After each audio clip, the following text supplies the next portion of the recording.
Members of the All Indigenous Contractors of Nigeria, ICAN, earlier today took to the streets of Abuja, barricading the Ministry of Finance over unpaid debts by the federal government. They say the continued delay in settling these debts have crippled their businesses, led to the withdrawals of their children from school, and pushed many local contractors into financial distress. They vowed to continue their protest until government pays all outstanding debts and liabilities owed them. Members are dying, we're losing properties, there's foreclosure on our properties, banks are after us, financial institutions are after us, and we are losing members by the day. The pressure, some of them, the kids can't go to school and all. So that's just the situation we find ourselves, and we're trying to really compel the government to pay us. We're going to dig in. It will take forever. We either die here or we get paid. Most of our members executed project on behalf of the federal government, of which the federal government has even commissioned it and take credit to themselves, most especially the constituency project of the members of our National Assembly.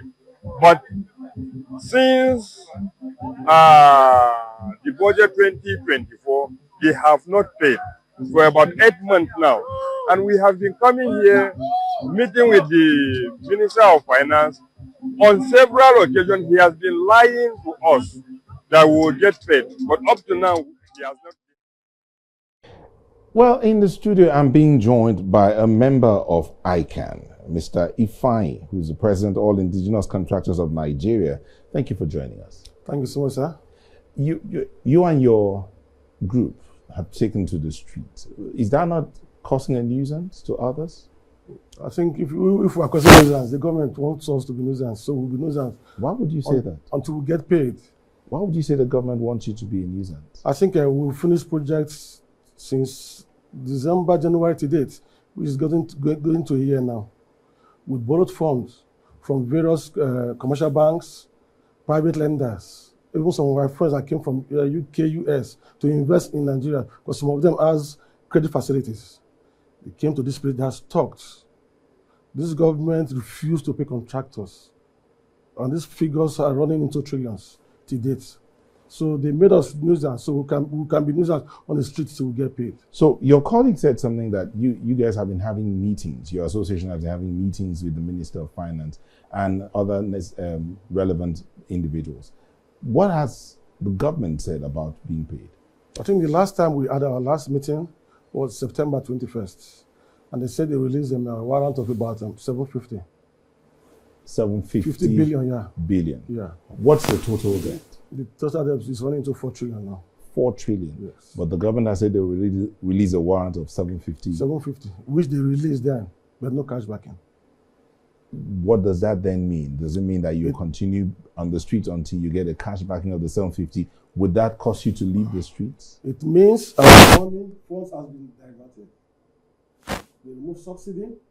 We're getting over, I think, about 18 trillion from subsidy.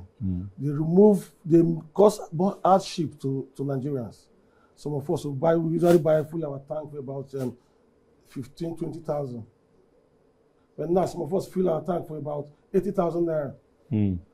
So we're spending beyond the normal cost. Okay. So now, all contractors, we must stay on the streets until we start getting a lot into our accounts. Yeah, I asked a question. The question I asked was, if you get cash back into the 750, would that make you leave the streets? I think cash backing is not enough. I'm talking about getting a lot into our accounts. If you get the alert of the 750 into your account, would that make you leave the streets? Why not? What we're fighting for is the funds. So what happens to the balance? We're indebted to banks. And what will happen to the 3.35 trillion that will be? For now, as we speak, we have our registered contractors under ICAN, under All Indigenous Contractors Association of Nigeria. We're fighting for those people first. The remaining one can be there. You're fighting for the registered contractors. For sure. That's where the 750 is going to. Yes. So the remaining 3.35 3.25. There are some other projects that are still running. Okay. Which the minister promised that by January, those ones will pay those ones. So if in January you don't get those ones, you come back on the street. We have no other business again than trying to make sure the government do the needful. So there are those who are concerned that what you're doing, I mean, you're fighting for your rights. You're fighting, as you said, for the survival of your members. But there are those who are concerned that what you're doing is depriving other Nigerians of access to the things that their taxes are paying for. How do you react? Like who? The road users. You blocked the road. We didn't block the road. Okay, you just We left a path for them. We must park our cars somewhere. We can't carry our car on the head. We left space for them to pass. So In fact, we're organized. So today, did the government come out to say anything to you? I think we've been engaging. No matter the engagement, all we need is our funds. We just need to get paid. So if you had a word for the government, what would that be? What I would tell them is we will continue to be nuisance. If they want us to go into banditry, we will do that to make sure we get our funds. Our families are suffering. All right. Thank you very much. Penury. Thank you very much. Mr. Jackson Ifeanyi is the president of the All Indigenous Contractors of Nigeria. Thank you for joining us. Thanks so much. We hope you get your answers. Thanks, sir. God bless you.